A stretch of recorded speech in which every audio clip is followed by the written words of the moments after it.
دل میں آ گیا تو ایک کشاکش اندر شروع ہو جائے گا. میں اگر فرائڈ کی اصطلاح استعمال کروں تو ایگو اور اڈ یا لبیڈو میں تصادم ہو. آپ کے نفس کی خواہش کچھ اور ہے، ایمان کہتا ہے غلط. کشاکش ہوگی کہ یہ اندرونی جہاد ہے اپنے نفس کے خلاف. جیسے فرعون نے کہا تھا الیس لی ملک مصر وہذہ الانہار تجری من تحتی، کیا میں بادشاہ نہیں ہوں مصر کا؟ مصر کی حکومت میری نہیں ہے؟ اور کیا یہ ساری نہریں جو ہے میرے نظام کے تحت نہیں چل رہی؟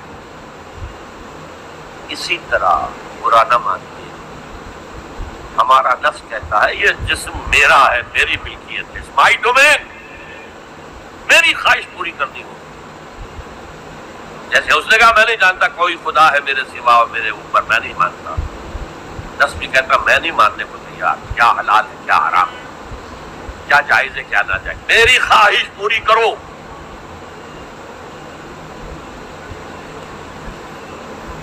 اس کے خلاف جہاد پہلی منزل ہے جہاد.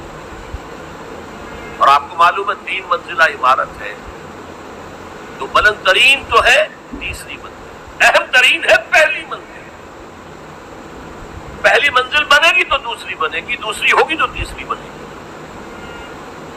پہلی منزل یہ ہے اور اہم ترین یہ ہے.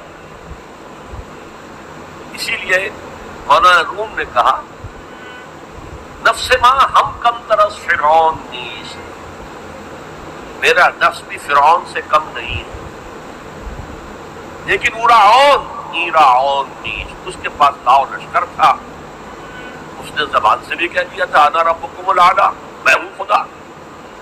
میرا نفس بیچارہ اس کے پاس کوئی لاؤ لشکر نہیں، زبان سے تو یہ کچھ نہیں کہتا، اندر یہی کہتا میں بادشاہ ہوں اس وجود کا، میری مرضی. اسٹرگل اگینسٹ دس بیسر سیلف، ایک سیلف ہے اونچی سیلف، خودی انا ایگو، اور ایک ہے یہ بیسر سیلف، ہماری جبلتیں جو اندھی بہری ہے، جو حلال اور حرام سے انہیں کوئی غرض نہیں، ان کے خلاف جہاد کرنا. آپ نے فرمایا صلی اللہ علیہ وسلم المجاہد من جاہد نفسہ، اصل مجاہد وہ ہے جو اپنے نفس کے خلاف جہاد کر سکے. تمہارے اندر یہ دشمن تو بیٹھا ہوا ہے، تکڑا ہے، تمہیں کنٹرول کر رہا، چلے آؤ باہر کے دشمنوں سے جہاد کرنے. تم نے ٹانگے کو گھوڑے کے آگے باندھ دیا. اور ایک دفعہ حضور سے پوچھا گیا ای الجہاد افضل یا رسول اللہ، اے اللہ کے رسول سب سے افضل جہاد کون سا؟ فرمایا ان تجاہد نفسک فی طاعت اللہ، اپنے نفس کے خلاف جہاد کرو، اسے اللہ کا مطیع کرو. یہ جو اندر کی کشمکش ہے، کشاکش ہے، یہ جہاد فی سبیل اللہ کا نقطۂ آغاز، اللہ کا مطیع بنانا ہے نفس کو. اس کے ساتھ 2 سب لیول اور ہیں. اس نفس کو بھڑکانے والی ایک قوت ہے انویزیبل، اور ویزیبل بھی ہے.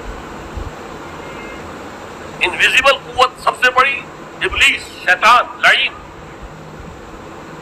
اور اس کے چیلے چاٹے جنات میں سے. اور ویزیبل میں انسانوں میں جو اس کے ایجنٹ ہیں، جو فحاشی کو کلچر کا نام دے،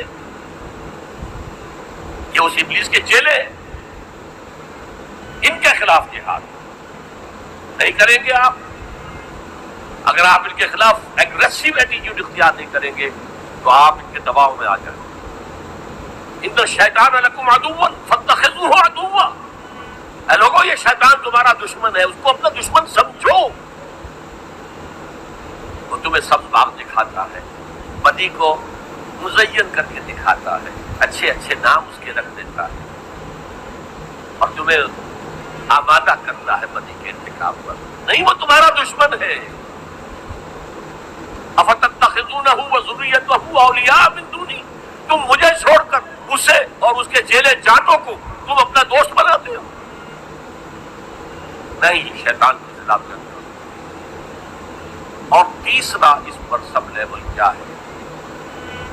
معاشرہ اگر بگڑا ہوا ہے، اس کا عمومی رجحان برائی کی طرف، سوشل پریشرز آپ کو ادھر دھکیلتے ہیں۔ جیسے کہ اگر کوئی موب جا رہا ہے تو اس کے ساتھ چلنا تو بہت آسان ہے، وہ خود ہی آپ کو دھکیلتا ہوا لے جائے گا، اس کے خلاف چلنا بہت مشکل ہو سکتا ہے۔ آپ بڑی زور لگا کے 4 قدم آگے بڑھیں، پھر کو ریلا آئے 10 قدم بھی چلے جائیں۔ تب 2 ہی راستے ہیں، زمانہ بات سازت تو بات زمانہ میں ساز، یا تو پیسو معاملہ ہے، زمانہ تمہارے ساتھ سازگاری نہیں کرتا، چھوڑو تم زمانے کے ساتھ سازگاری اختیار کر لو، چلو تم ادھر کو ہوا ہو جدھر۔ ایک یہ ہے کہ نہیں، زمانہ بات سازت تو بات زمانہ ستیس، زمانہ اگر تمہارے ساتھ سازگاری نہیں کر رہا تو زمانے سے جنگ کرو۔